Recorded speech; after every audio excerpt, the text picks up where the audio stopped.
যুদ্ধ জয়ে মুক্তি মেলে স্বাধীনতা টিকে থাকে শ্রদ্ধা আর ভালোবাসায়। স্মৃতিসৌধে শ্রদ্ধার ঢলে দৃঢ় উচ্চারণ। সম্প্রীতির বাংলাদেশ গড়ে উঠবে, যেখানে কোনো বৈষম্য থাকবে না। শিক্ষা, স্বাস্থ্য, কিছুটা সামাজিক নিরাপত্তার কিছু গ্যাপ এখনো রয়ে গেছে। নারীদের প্রতি যে আমাদের যে সম্মান বা শ্রদ্ধাবোধ, এটার কোনো পরিবর্তন হয় নাই। ভোরের প্রথম আলোতে রাষ্ট্রপতি ও প্রধানমন্ত্রীর শ্রদ্ধা। রাষ্ট্রীয় আচার ও নৈতিক দায় থেকে স্মৃতিসৌধে জামায়াত আমির। ৭১ ও ২৪-এর আকাঙ্ক্ষা বাস্তবায়ন চায় এনসিপি। স্বাধীনতার সুফল মেলেনি বলছে বাম দলগুলো।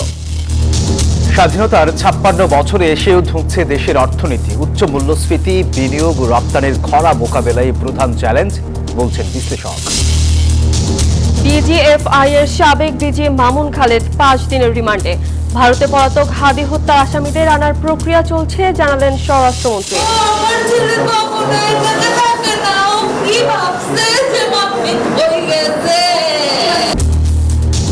রাজবাড়ী এখন শোকের শহর। দৌলতদিয়া ঘাটে বাস ডুবিতে ২৬ মরদেহ হস্তান্তর। কুমিল্লায় দুর্ঘটনায় প্রাইভেট কারের ৫ যাত্রী নিহত। ইরান মার্কিন আলোচনা নিয়ে পরস্পর বিরোধী বক্তব্য। আপাতত সংলাপের সম্ভাবনা নেই বলছে তেহরান। হরমুজ প্রণালীতে বাংলাদেশের বাধা নেই। এবং নতুন কুড়ির আদলে জেলা উপজেলায় খেলাধুলা চালুর কথা জানান প্রধানমন্ত্রী। ডাগআউটে বসে উপভোগ করলেন ফুটবল ম্যাচ। দর্শক, স্বাগত নিউজ 24 সংবাদে। পুরো সংবাদে আপনাদের সাথে আছি আমরা দুজন। আমি সোহাগ বক্স, আমি সামিয়া তমা। দর্শক, দেখছিলেন সুপার বোর্ড সংবাদ শিরোনাম। এবার যাচ্ছি পুরো খবরে। যুদ্ধ জয়ে মুক্তি মেলে আর স্বাধীনতা টিকে থাকে বীরদের প্রতি শ্রদ্ধা আর ভালোবাসায়। মহান স্বাধীনতা দিবসে জাতীয় স্মৃতিসৌধে শ্রদ্ধা জানিয়ে এমন মন্তব্য করেন বীর মুক্তিযোদ্ধারা। আর তরুণদের প্রত্যাশা, রক্তক্ষয়ী যুদ্ধে পাওয়া লাল সবুজের পতাকা সমুন্নত থাকবে অনন্তকাল। স্বাধীনতার ৫৫ বছর পেরিয়ে প্রাপ্তি আর না পাওয়ার হিসাব মিলিয়ে আজও মানুষ খুঁজে ফেরে স্বপ্নের বাংলাদেশ। রিশাদ হাসানের রিপোর্ট। সূর্যের কিরণ থেকে স্বাধীনতার ৫৬ বছরের লাল সবুজ পতাকাটা কটু বাঙালির বীরত্ব গাথা। জাতীয় স্মৃতিসৌধে হাজার মানুষের ঢল। কবি সুকান্তের ভাষায় জ্বলে পুড়ে মোড়ে ছারখার, তবু মাথা নোয়াবার নয়। হাতে ফুল, মনে প্রগাঢ় শ্রদ্ধা। এর সবটাই তো জাতির শ্রেষ্ঠ সন্তানদের স্মরণে। লাখো শহীদের রক্তে ভেজা স্বাধীনতা এখনো চোখ ভেজায়। ৭১-এর রণাঙ্গনে সম্মুখ সারিতে যারা ছিলেন তাদের কাছে সেই স্মৃতি আজও তাজা। প্রত্যাশার বাংলাদেশ আজও খুঁজে ফেরেন বীর মুক্তিযোদ্ধারা। এই প্রজন্ম যদি মহান স্বাধীনতা যুদ্ধের যে উদ্দেশ্য ধারণ করে, চেতনা ধারণ করে, তাহলে হয়তো সকলের জন্য রাষ্ট্র হয়তো বা তৈরি করতে পারবে। স্বাধীনতার এই দীর্ঘ পথ পরিক্রমায় আছে প্রাপ্তি, আছে প্রত্যাশা, সেই সাথে আছে না পাওয়ার কিছু বেদনাও। একটা স্বাধীন দেশ পেয়েছি, আর অপ্রাপ্তির মধ্যে যেটা হচ্ছে যে আমাদের কিছুটা জায়গায় এখনো বিশৃঙ্খলার মধ্যে রয়েছে। আমাদের শিক্ষা, স্বাস্থ্য, কিছুটা সামাজিক নিরাপত্তার কিছু গ্যাপ এখনো রয়ে গেছে। আমরা যদি সবাই মিলে সঠিক পথে এগিয়ে যাই, যার যার যা মূল্য সেটা নির্ধারণ করে দেই এবং গণতন্ত্রের পথে থাকি, তাহলে এদেশের মানুষ অবশ্যই স্বাধীনতার সুফল পাবে। নারীদের কাছে স্বাধীনতা মানে কর্মস্থলে সমান অধিকার। ঘরে বাইরে সবখানেই নারী থাকুক নিরাপদ। অপ্রাপ্তির জায়গাটা আমরা এখনো যেটা বলতে চাই, নারীদের নিরাপত্তার জায়গাটা এখনো সেইভাবে আমরা নিশ্চিত করতে পারিনি। নারীদের প্রতি যে আমাদের যে সম্মান বা শ্রদ্ধাবোধ, এটার কোনো পরিবর্তন হয় নাই। নারী স্বাধীনতার বিষয়ে এখনো কাজ করার সুযোগ আছে। এটাই আমার কাছে মনে হয় যে ৫৬ বছরের মাথায় দাঁড়িয়ে এটা অনেক বড় ব্যর্থতা। স্বাধীনতা শুধু একটি দিনকে স্মরণ করা নয়, লাল সবুজের মলাটে বাংলাদেশের রক্তক্ষয়ী ইতিহাস। এ এমন বীরত্বের গল্প যা পৌঁছে যায় লোককথায়, বইয়ের পাতায় কিংবা ভালোবাসায়। স্বাধীনতার লাখো শহীদের রক্তের উপর দাঁড়িয়ে থাকা এক শপথ। প্রজন্ম থেকে প্রজন্মে এই মহাকাব্য পৌঁছে দেওয়ার দায় যেন সবার। আজকে ২৬শে মার্চ স্বাধীনতা দিবস। আমি আজকে শহীদদের স্মরণে এখানে এসেছি। এখানে আমরা শহীদদের শ্রদ্ধা জানাতে এসেছি। আগতরা বলছেন স্বাধীনতা একটি স্বপ্ন, যার জন্য একটি জাতি যুদ্ধ করেছে। এই স্বপ্ন বেঁচে থাকুক অন্তহীন। স্বাধীনতার ৫৬ বছরে দাঁড়িয়ে সাধারণ মানুষ বলছেন শুধুমাত্র একটি দিন নয়, স্বাধীনতার সত্যিকারের চর্চা হোক আমাদের প্রতিদিনের জীবনে। লাখো শহীদের রক্তে কেনা এই স্বাধীনতা রক্ষার দায় আমাদের সবার। সাভার জাতীয় স্মৃতিসৌধ থেকে রিশাদ হাসান, নিউজ 24, ঢাকা। সূর্যোদয়ের সাথে সাথে জাতীয় স্মৃতিসৌধে শ্রদ্ধা জানান রাষ্ট্রপতি মোহাম্মদ শাহাবুদ্দিন এবং প্রধানমন্ত্রী তারেক রহমান। এ সময় রাষ্ট্রীয় মর্যাদায় মুক্তিযুদ্ধে শহীদ বীরদের স্মরণ করা হয়। আর পরে জিয়া উদ্যানে শহীদ রাষ্ট্রপতি জিয়াউর রহমান এবং সাবেক প্রয়াত প্রধানমন্ত্রী বেগম খালেদা জিয়ার সমাধিতে শ্রদ্ধা জানান প্রধানমন্ত্রী ও বিএনপি নেতৃবৃন্দ। নীরবতা আর বিউগলের করুণ সুরে স্মরণ করা হয় মহান মুক্তিযুদ্ধে আত্মদানকারীদের, যা ইতিহাসে অমলিন স্মৃতি। রাষ্ট্রপতি ও প্রধানমন্ত্রী পুষ্পস্তবক অর্পণের পর কিছুক্ষণ নীরবে দাঁড়িয়ে শহীদদের প্রতি সম্মান জানান। এ সময় সেনা, নৌ ও বিমান বাহিনীর একটি চৌকস দল রাষ্ট্রীয় সালাম প্রদান করে। সেখানে উপস্থিত ছিলেন প্রধান বিচারপতি, মন্ত্রিপরিষদের সদস্য, 3 বাহিনীর প্রধান, বীর মুক্তিযোদ্ধা, শহীদ পরিবারের সদস্য এবং কূটনীতিক সহ বিভিন্ন শ্রেণী পেশার মানুষ।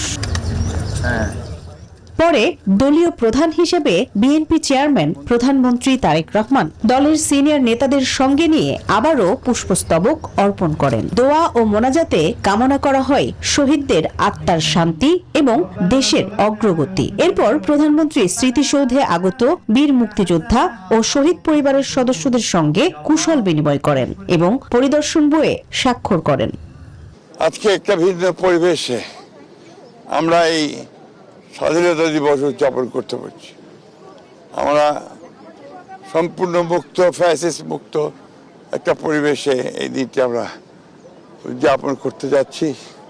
গণতন্ত্র, সুশাসন এবং সম অধিকারের জন্য আজ থেকে 55 বছর আগেও এই জাতি লড়েছিল দীর্ঘ 9 মাসের একটি রক্তক্ষয়ী লড়াই, যার পরে পেয়েছিল একটি স্বাধীন দেশ। স্বাধীনতা দিবস উদযাপন করতে এসে আজও এই বাংলার মানুষরা বলছে নতুন সরকারের কাছে তাদের প্রত্যাশা আবারও যেন দেশ গণতন্ত্র, সার্বভৌমত্ব এবং সম অধিকারের পথে হাঁটে। এরপর স্বাধীনতার ঘোষক শহীদ রাষ্ট্রপতি জিয়াউর রহমান এবং সাবেক প্রধানমন্ত্রী খালেদা জিয়ার সমাধিতেও শ্রদ্ধা নিবেদন করেন প্রধানমন্ত্রী তারেক রহমান। মন্ত্রিপরিষদের সদস্য ও দলের নেতাকর্মীদের সঙ্গে নিয়ে তিনি স্মরণ করেন স্বাধীনতার সেই অগ্নিঝরা সময়কে। তারেক রহমানের প্রতি অত্যন্ত সারা দেশের মানুষ তারা আশাবাদী, আস্থাশীল এবং এই নেতার নেতৃত্বে বাংলাদেশ অবশ্যই একটা গণতান্ত্রিক, সুখী, সমৃদ্ধ বাংলাদেশে পৌঁছাবে এই বিশ্বাস আমাদের সকলের। ইতিহাসের দায়বদ্ধতায় শ্রদ্ধা আর প্রতিশ্রুতির মধ্য দিয়ে 56 বছরে স্বাধীন বাংলাদেশ। জনগণের চাওয়া আর পাওয়ার কাছাকাছি আসুক এই ভূখণ্ড, এমনটি প্রত্যাশা সবার। মারুফা রহমান, নিউজ 24, ঢাকা। মহান স্বাধীনতা দিবসে জাতির শ্রেষ্ঠ সন্তানদের প্রতি শ্রদ্ধা জানাতে সাভারের জাতীয় স্মৃতিসৌধে সমবেত হয় বিভিন্ন রাজনৈতিক দল। রাষ্ট্রীয় আচার আর নৈতিক দায়িত্ব থেকে স্বাধীনতা দিবসে বীর শহীদদের স্মরণ করেন জামায়াত আমির ও বিরোধী দলীয় নেতা ডাক্তার শফিকুর রহমান। শ্রদ্ধা নিবেদনের পাশাপাশি উঠে এসেছে ভিন্ন ভিন্ন রাজনৈতিক বক্তব্য আর প্রত্যাশা। রাষ্ট্রীয় আচারের অংশ হিসেবে ভোরেই বীর শহীদদের স্মৃতির উদ্দেশ্যে শ্রদ্ধা জানান জামায়াতে ইসলামীর ডাক্তার শফিকুর রহমানের নেতৃত্বে বিরোধী দলীয় নেতারা। স্বাধীনতা দিবসকে কেন্দ্র করে তারা নিজ নিজ অবস্থান ও প্রত্যাশার কথা তুলে ধরেন। একটা অহিংস, দুর্নীতিমুক্ত, বৈষম্যহীন, মানবিক বাংলাদেশ আমরা সবাই মিলে যেন গঠন করতে পারি। ৭১-এর যে আকাঙ্ক্ষা এবং ২৪-এর গণ অভ্যুত্থানের যে আকাঙ্ক্ষা, সেই আকাঙ্ক্ষার ভিত্তিতে সাম্য এবং মানবিক মর্যাদার ভিত্তিতে আমরা এই বাংলাদেশ করতে চাই। এদিকে শ্রদ্ধা নিবেদন শেষে অতীতে যারাই জনরায়ের বিরুদ্ধে অবস্থান নিয়েছে তারাই ইতিহাসের পাতা থেকে হারিয়ে গেছে বলে মন্তব্য করেন ২৪-এর আন্দোলন থেকে উঠে আসা রাজনৈতিক দল এনসিপির নেতারা। জনরায় বাস্তবায়ন না করলে বাংলাদেশের যেই ৭০% জনগণ গণভোটে হ্যাঁ ভোটের পক্ষে ভোট দিয়েছে তারা কিন্তু রাস্তায় নামতেও দ্বিতীয়বার ভাববে না। যদি সংস্কার পার্লামেন্টে বাস্তবায়ন না হয় সেটা মাঠে গড়াবে এবং রাজনৈতিকভাবে সেটার ফয়সালা হবে। অন্যদিকে বামপন্থী নেতারা অভিযোগ করেন স্বাধীনতার পর বিভিন্ন সময়ে ক্ষমতাসীনরা মুক্তিযুদ্ধকে রাজনৈতিক স্বার্থে ব্যবহার করেছে। 55 বছরে স্বাধীনতার যে প্রাপ্তি সেটি নিয়ে মানে খুব সন্তুষ্ট হওয়ার সুযোগ নেই। তরুণ প্রজন্মকে নানাভাবে মুক্তিযুদ্ধ সম্পর্কে বিভ্রান্ত করা হয়েছে। অন্ন, বস্ত্র, চিকিৎসা, স্বাস্থ্য মুক্তি পাবে এতদিন পরও আমরা সেটা অর্জন করতে পারি নাই। এ সময় স্বাধীনতার পূর্ণাঙ্গ রূপ দিতে হলে শুধু স্মৃতিচারণ নয়, প্রতিটি নাগরিকের জন্য ন্যায্যতা ও সমতার আদর্শ বাস্তবায়ন করতে হবে বলেও জানান তারা। 56তম স্বাধীনতা দিবসে এসে প্রথমবারের মতো জাতীয় স্মৃতিসৌধে শ্রদ্ধা জানিয়েছে বাংলাদেশ জামাত ইসলামী। সাধারণ মানুষের প্রত্যাশা তাই রাজনৈতিক দলগুলোর নানা মত ও পথ থাকলেও জাতীয় ঐক্যের প্রশ্নে সবার লক্ষ্য এক হলে এগিয়ে যাবে বাংলাদেশ, অর্জিত হবে মহান স্বাধীনতার আকাঙ্ক্ষা।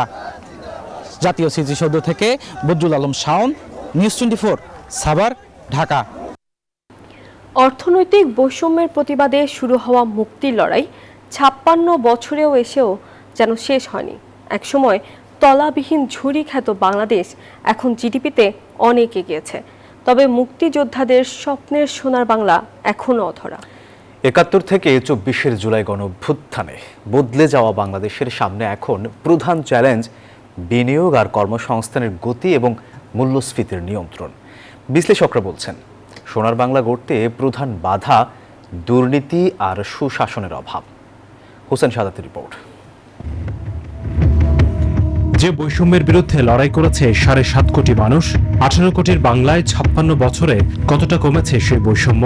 এই দীর্ঘ পথ চলায় বেড়েছে মাথাপিছু আয়, প্রবৃদ্ধি হয়েছে বছর বছর, কিন্তু বদলায়নি খেটে খাওয়া মানুষগুলোর জীবন। এই অর্থনৈতিক স্বাধীনতা কিন্তু এসে গেছে, কিন্তু মানুষের যে সাধারণ মানুষের অর্থনৈতিক স্বাধীনতা মানে বৈষম্যবিহীন যে অর্থনীতি হওয়া উচিত, সেটাতে আমরা এখন একটু পিছিয়ে আছি। উন্নয়নের গল্প শুনিয়ে বিগত বছরগুলোতে যে লুটপাট চলেছে দেশে, তা নড়বড়ে করেছে অর্থনীতির ভিত। তাই স্বাধীনতার ৫৬ বছর পরও ধুঁকছে দেশের অর্থনীতি।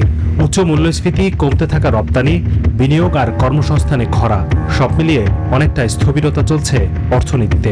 ব্যবসায়ীরা বলছেন, দুর্নীতি আর অর্থ পাচারই অর্থনীতির অগ্রগতির বড় বাধা। যদি আমরা দুর্নীতিকে রোধ করতে পারতাম, যদি এই যে বিশাল একটা লুণ্ঠনজীবী গোষ্ঠী তৈরি হয়েছে, ব্যাংকের টাকা লুট করে পাচার করেছে, যার মূল্য দিচ্ছে এখন জনগণ, আমাদের ক্ষুদ্র মাঝারি ব্যবসায়ী, আমাদের সাধারণ জনগণ, কৃষক, শ্রমিক, সবাই কিন্তু মূল্য দিচ্ছে। মালয়েশিয়া, ভিয়েতনাম কিংবা দক্ষিণ কোরিয়ার মতো সমসাময়িক দেশগুলোর তুলনায় অনেকটা পিছিয়ে বাংলাদেশ। অর্থনীতিবিদরা বলছেন, বিভিন্ন সময়ে রাজনৈতিক অনিশ্চয়তা বাধাগ্রস্ত করেছে অর্থনীতির অগ্রগতি। রাজনৈতিক শকগুলো কিন্তু আমাদের অর্থনীতিকে পিছিয়ে দিয়েছে, তো এগুলো না হলে আমরা আরো ভালো অবস্থায় থাকতাম। তবে নির্বাচনের পর নতুন সরকারকে ঘিরে আশার আলো দেখছে সাধারণ মানুষ, কিন্তু বিনিয়োগ বাড়িয়ে কর্মসংস্থানের চাকা সচল করার কাজটা মোটেও সহজ নয় সরকারের জন্য। যে অর্থনৈতিক যে একটা কঠিন অবস্থা, সেটা তো গতবারও ছিল, এখনো আছে, কিন্তু ডিফারেন্ট হলো এটা নিয়ে আপনি খোলাখুলি এখন কথা বলতে পারছেন। পলিটিসাইজেশন বলেন, দুর্নীতিটা আমাদের হাতছাড়া হয়ে গেছে, এবং আমাদের মানে সীমাহীন আপনার দুর্নীতির পাশাপাশি যে জবাবদিহিতার কোনো ভয় কারণ নেই, এগুলোর কারণে আমরা আসলে পেছপা হই। বাংলাদেশের ঘুরে দাঁড়ানোর পথে নতুন চ্যালেঞ্জ হয়ে দাঁড়িয়েছে মধ্যপ্রাচ্যের যুদ্ধ। এই যুদ্ধ দীর্ঘায়িত হলে জ্বালানি সংকট আরো তীব্র হবে, ঝুঁকিতে পড়বে বৈদেশিক কর্মসংস্থানও। তাই দেশের অর্থনীতির স্বার্থে সব পক্ষকে এক হয়ে কাজ করার তাগিদ দিচ্ছেন ব্যবসায়ী এবং অর্থনীতি বিশ্লেষকরা। হোসেন শাহাদাত, নিউজ 24, ঢাকা। ভারতে পলাতক হাদি হত্যার আসামিদের বন্দি চুক্তির আওতায় দেশে ফেরানোর প্রচেষ্টা চলছে, এ কথা জানিয়েছেন স্বরাষ্ট্রমন্ত্রী সালাউদ্দিন আহমেদ। মহান স্বাধীনতা দিবসে সকালে রাজারবাগ পুলিশ লাইন স্মৃতিসৌধে ফুল দিয়ে এসব কথা বলেন স্বরাষ্ট্রমন্ত্রী। আমরা আনুষ্ঠানিকভাবে গ্রেফতারি পরোয়ানা সহ আমাদের অনুরোধপত্র পররাষ্ট্র মন্ত্রণালয়ের মাধ্যমে আমরা প্রেরণ করেছি, যাতে এক্সট্রাডিশন চুক্তি অনুসারে সেই সমস্ত আসামিকে আইন মাফিক বাংলাদেশের কাছে হস্তান্তর করা হয়। হত্যা মামলায় প্রতিরক্ষা গোয়েন্দা মহাপরিদপ্তর ডিজিএফআই সাবেক ডিজি শেখ মামুন খালেদকে 5 দিনের রিমান্ড মঞ্জুর করেছে আদালত। বৃহস্পতিবার তদন্তকারী কর্মকর্তা মিরপুর মডেল থানার সাব ইন্সপেক্টর কফিল উদ্দিন 7 দিনের রিমান্ড চাইলে আদালত 5 দিনের রিমান্ড মঞ্জুর করে। জুলাই গণ অভ্যুত্থানে ঘটা হত্যাকাণ্ডের সন্দেহভাজন আসামি হিসেবে বুধবার গভীর রাতে আটক করা হয় ডিজিএফআইয়ের সাবেক মহাপরিচালক শেখ মামুন খালেদকে। বৃহস্পতিবার তাকে আদালতে তোলা হয়। রাষ্ট্রপক্ষের আইনজীবীরা দাবি করেন 2024 সালের 19 জুলাই বিকেল 3:30টার দিকে মিরপুর 10 নম্বর ফলপট্টি এলাকায় ছাত্র জনতার শান্তিপূর্ণ আন্দোলনে মামুন খালেদের নির্দেশে এলোপাথারি গুলি চালানো হয়। এ সময় গুলিতে আহত হয়ে পরবর্তীতে নিহত হন দেলোয়ার হোসেন নামে একজন। তার এখানে সহযোগিতা এবং তার নির্দেশ এবং তার সংশ্লিষ্টতা সম্পৃক্ততা পায়, সেজন্য তাকে এই মামলায় তদন্তের স্বার্থে তাকে গ্রেপ্তার করে 7 দিনের রিমান্ড প্রার্থনা করেন। আলোচিত 1-11-র সময় মামুন খালেদ ছিলেন ডিজিএফআইয়ের কাউন্টার ইন্টেলিজেন্স ব্যুরোর পরিচালক। রাষ্ট্রপক্ষের আইনজীবীদের অভিযোগ 1-11-র অন্যতম কুশীলব এই কর্মকর্তা পরবর্তীতে সংস্থাটির প্রধান হয়ে ডিজিএফআইকে রাজনৈতিক কর্মকাণ্ডে সম্পৃক্ত করেন। 111-এর একজন কুখ্যাত কুশীলব লেফটেন্যান্ট জেনারেল অবসরপ্রাপ্ত শেখ মামুন খালেদ সে আদালতে স্বীকারও করেছে যে জলসিঁড়ির সেখানে শত কোটি টাকা সেখানে তারা লোপাট করেছে। দেশনেত্রী বেগম খালেদা জিয়া তাকে তার ক্যান্টনমেন্টের বাসা থেকে নির্মম ঘটনা ঘটিয়ে তাকে যেভাবে তা বের করে দেওয়া হয়েছে, তাদের অন্যতম একজন ছিলেন আজকের এই মামুন খালেদ। তবে আসামি পক্ষের আইনজীবীরা বলছেন 24-এর গণ আন্দোলনের অনেক আগেই তিনি চাকরি থেকে অবসরে চলে যান। হত্যা মামলার ব্যাপারে উনি নির্দেশ দিয়েছেন বা আদেশ দিয়েছেন, এই ধরনের কোনো ভিডিও ফুটেজ বা এই ধরনের কোনো 164 বা 161 বিজ্ঞ আদালতে রাষ্ট্রপক্ষ থেকে ব্যর্থ হয়েছেন। এর আগে গত বছর মে মাসে শেখ মামুন খালেদ ও তার স্ত্রী নিগার সুলতানার বিদেশ যাত্রার নিষেধাজ্ঞা জারি করে আদালত। শাহ আলী জয়, নিউজ 24, ঢাকা। দৌলতদিয়া ঘাটে বাসডুবির ঘটনায় হতভাগ্য জাহাঙ্গীরের মরদেহ উদ্ধারের মধ্য দিয়ে শেষ হলো নিখোঁজের তালিকা। এ নিয়ে মোট 26টি মরদেহ উদ্ধার করে পরিবারের কাছে হস্তান্তর করেছে প্রশাসন। তবে উদ্ধার অভিযান শেষ হলেও থামছে না সাধারণ মানুষের ক্ষোভ। মানুষের কান্নায় রাজবাড়ির শান্ত জনপদ এখন শোকের শহর।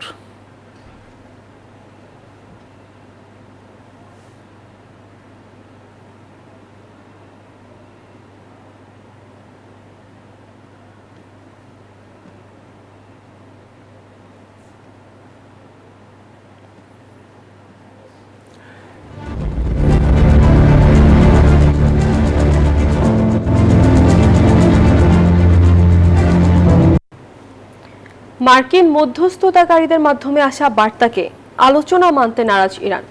উল্টো কোনো আঞ্চলিক দেশ তাদের দ্বীপ দখলের চেষ্টা করলে ভয়াবহ হামলার হুমকি দিয়েছে দেশটি।